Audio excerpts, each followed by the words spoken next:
तो 91% असूनही का हरला? काल त्या मुलाबद्दल मी सांगितलं होतं. 91% तरीही प्रायव्हेट कॉलेज. तो कमी अभ्यास करत नव्हता. त्याने फुल सिलेबस कंप्लीट केला होता, नोट्स बनवले होते, मॉक टेस्ट पण दिल्या होत्या. पण एक गोष्ट त्याने केली नाही, त्याने सीईटीला समजूनच घेतलं नाही. तो चॅप्टर शिकत होता, पण सीईटी क्वेश्चन कसा विचारतो हे त्याने कधीच पाहिलं नाही. तो फॉर्म्युला लक्षात ठेवायचा, पण क्वेश्चन ट्विस्ट झाला की तो तिथेच अडकायचा. आणि सगळ्यात मोठी चूक, तो मार्क्स बघत होता पण पर्सेंटाईलचा अर्थ समजत नव्हता.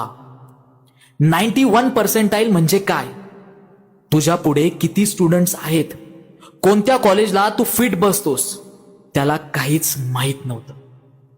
आणि म्हणून तो एक्झाम मध्ये नाही, सिस्टम मध्ये हरला. आणि सगळ्यात धोकादायक गोष्ट म्हणजे काय माहितीये का, ही चूक तू रोज करतोयस. आणि ही चूक टाळायची असेल तर सगळ्यात महत्वाचं पुढचा एपिसोड बघायला विसरू नको.